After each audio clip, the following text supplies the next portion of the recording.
तो पॉइंटर को स्ट्रक्चर के साथ भी यूज़ कर सकते हैं। उसकी एक एग्जांपल देख लेते हैं। यहाँ पे आपने एक स्ट्रक्चर बनाया हुआ है स्टूडेंट का, ठीक है। उसमें आपने 2 मेंबर्स डिक्लेयर किए, एक आपने नेम लिया है और एक आपने रोल नंबर लिया है।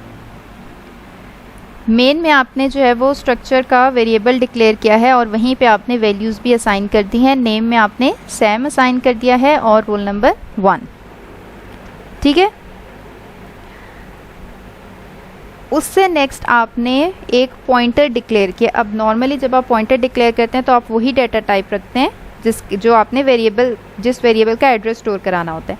अब यहाँ पे क्योंकि हमने स्ट्रक्चर का एड्रेस स्टोर कराना है तो हमने डाटा टाइप भी क्या लिखी है, अपने स्ट्रक्चर का नेम ही लिखा है, ठीक है। तो इट मीन्स कि जो पीटीआर है वो किस टाइप के स्ट्रक्चर का एड्रेस स्टोर करेगा, स्टूडेंट टाइप स्ट्रक्चर का।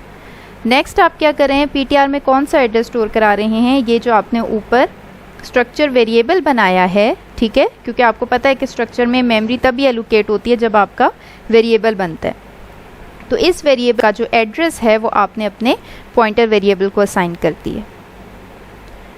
अब नॉर्मली जब आप मेंबर्स को एक्सेस करते हैं वेरिएबल के साथ तो आप डॉट ऑपरेटर लिखते हैं और साथ में मेंबर का नेम, ठीक है। जैसे यहाँ पे STUD जो है वो मैंने लिखा हुआ है और यहाँ पे आगे डॉट नेम करके मैं उसका नेम एक्सेस कर रही हूँ और इसी तरह यहाँ पे डॉट रोल नंबर, मैं उसका रोल नंबर एक्सेस कर रही हूँ।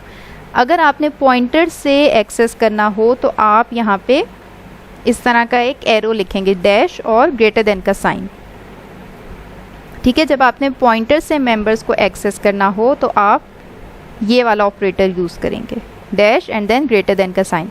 अब यहाँ पे आपने नेम प्रिंट करा दिया और यहाँ पे आपने पॉइंटर के थ्रू उसका रोल नंबर प्रिंट करा दिया। आप इस प्रोग्राम को रन करें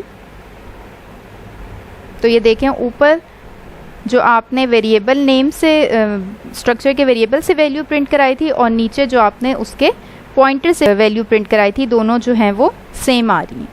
तो इस तरह से पॉइंटर के थ्रू आप जो है वो अपने स्ट्रक्चर के मेंबर्स को भी एक्सेस कर सकते हैं।